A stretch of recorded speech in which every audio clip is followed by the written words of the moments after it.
4.3.2.2 bahwa pengadu mendalilkan teradu tidak menjaga asas profesionalitas dan melanggar prinsip proporsional dan profesional sebagaimana dalil pada angka 4.1.2.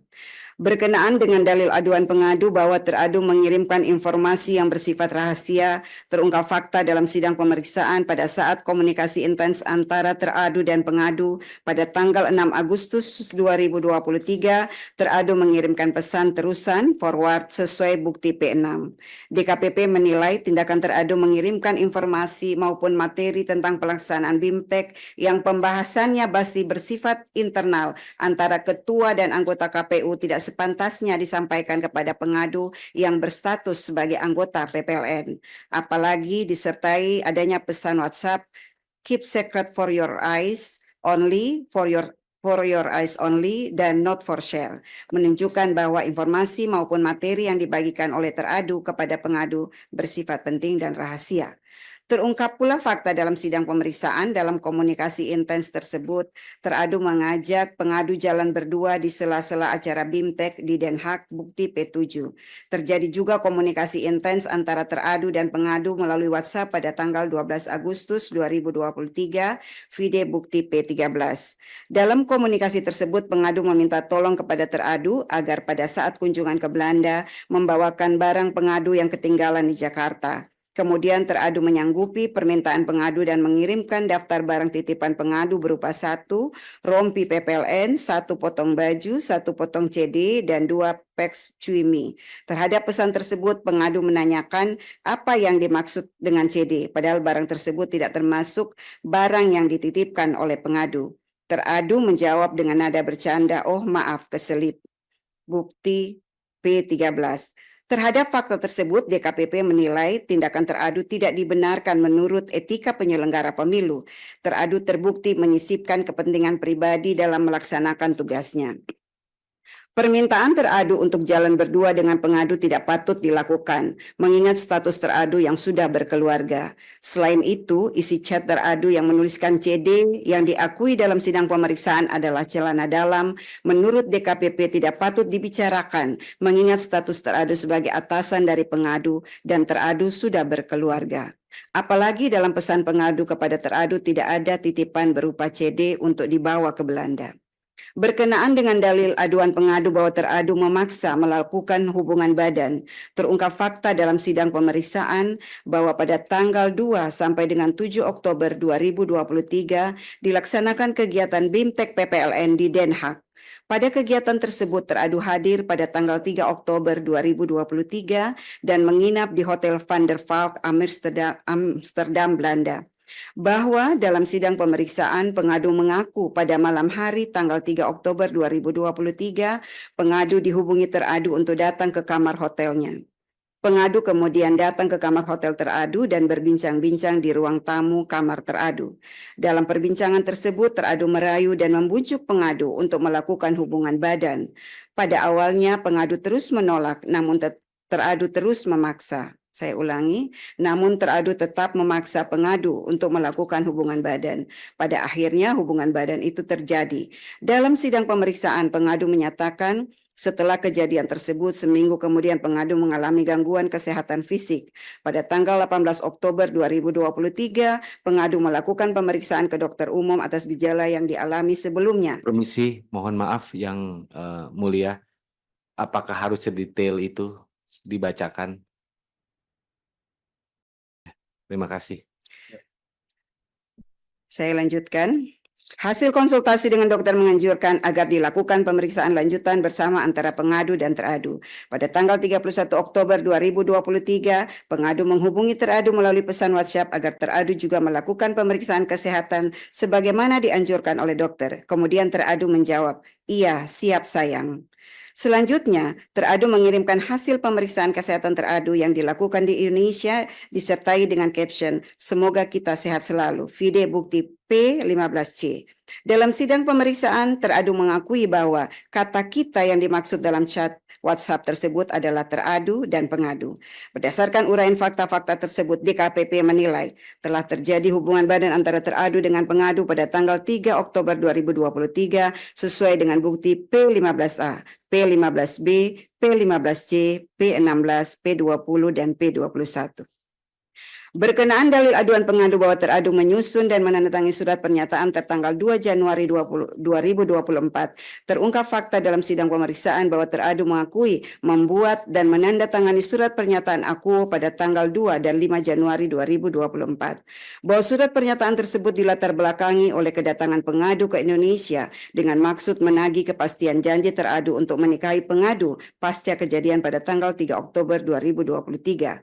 Bahwa pengadu datang ke Jakarta pada tanggal 9 Desember 2023 difasilitasi oleh teradu berupa tiket pesawat dan menyiapkan 1 unit apartemen dengan nomor 705 di Oakwood Suite Kuningan atas nama Wildan Sukoya untuk dipergunakan pengadu sejak tanggal 8 Desember 2023 sampai dengan 7 Januari 2024 sesuai bukti pihak terkait Ahmad Wildan Sukoya, VD bukti PT2.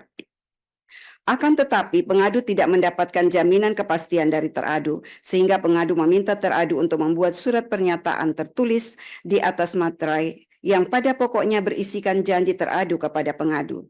Terhadap fakta-fakta tersebut, DKPP menilai bahwa tindakan teradu membuat surat pernyataan yang berisi janji-janji kepada pengadu layaknya prenuptial agreement atau kesepakatan jaminan suami istri merupakan tindakan yang tidak patut dilakukan oleh teradu.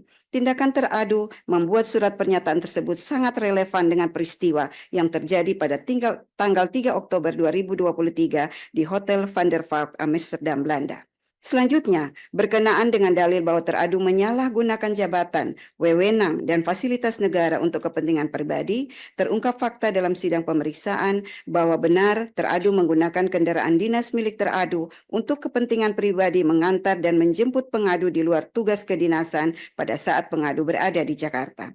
Bahwa teradu juga terbukti memfasilitasi tiket pesawat pengadu pulang pergi Jakarta Singapura dengan total biaya sebesar 8.697.500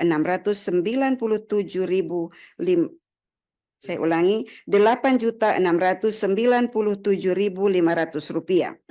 Sebagaimana keterangan pihak terkait Retno Kusumastuti, VD Bukti PT1 dan PT2.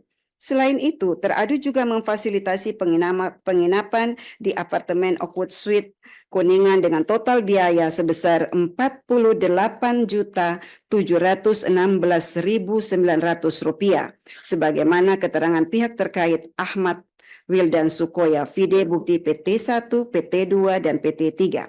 Bahwa berdasarkan keterangan pengadu dalam sidang pemeriksaan, teradu juga memfasilitasi tiket pesawat pengadu pulang pergi Jakarta Belanda sebanyak 3 kali dengan total biaya 100 juta rupiah. Hal ini diakui oleh teradu dan menjelaskan bahwa yang membayarkan biaya tiket untuk pengadu adalah temannya. Teradu juga membelikan pengadu layar monitor Asus ZenScreen dan seterusnya dianggap dibacakan seharga Rp5.419.000, VD Bukti P11. Berdasarkan uraian fakta tersebut di atas, DKPP menilai sepanjang dalil terkait penggunaan mobil dinas, teradu terbukti menyalahgunakan jabatan, wewenang, dan fasilitas negara untuk kepentingan pribadi. Sedangkan terkait dengan uang yang digunakan teradu untuk memfasilitasi pengadu bukan bersumber dari keuangan negara. Namun demikian, fasilitasi yang diberikan teradu kepada pengadu membuktikan dan meyakinkan DKPP adanya hubungan pribadi yang bersifat khusus antara teradu dengan pengadu, mengingat fasilitasi serupa tidak diberikan teradu kepada penyelenggara pemilu yang lain. Berdasarkan seluruh uraian pertimbangan di atas, DKPP berpendapat dalil pengaduan pengadu sepanjang pada angka 4.1.2 terbukti dan jawaban teradu tidak meyakinkan DKPP. Teradu terbukti melanggar ketentuan pasal 6 ayat 1, pasal 6 ayat 2 huruf A dan C, pasal 6 ayat 3 huruf E dan F, pasal 17 ayat 1, pasal 10 huruf A, pasal 11 huruf A, pasal 12 huruf A, pasal 15 huruf A dan huruf D, pasal 16 huruf E, dan pasal 19 huruf F Peraturan DKPP nomor 2 tahun 2017 tentang Kode Etik dan Pedoman Perilaku Penyelenggara Pemilu. 4.4. Menimbang dalil pengadu selebihnya, DKPP tidak relevan untuk mempertimbangkan. 5. Kesimpulan. Berdasarkan penilaian atas fakta persidangan sebagaimana diuraikan di atas, setelah memeriksa keterangan pengadu, jawaban dan keterangan teradu, membaca dan mempelajari kesimpulan tertulis pengadu dan teradu, membaca dan mendengar keterangan saksi ahli pengadu, memeriksa dan mendengar keterangan pihak terkait, dan memeriksa bukti-bukti dokumen yang disampaikan pengadu, teradu, dan pihak terkait, DKPP menyimpulkan bahwa 5.1. DKPP berwenang mengadili pengaduan pengadu. 5.2. Pengadu memiliki kedudukan hukum legal standing untuk mengajukan pengaduan akuo. 5.3. Teradu terbukti melakukan pelanggaran kode etik dan pedoman perilaku penyelenggara pemilu. Berdasarkan pertimbangan dan kesimpulan tersebut di atas. Bismillahirrahmanirrahim. Memutuskan. 1. Mengabulkan pengaduan pengadu untuk seluruhnya. 2. Menjatuhkan sanksi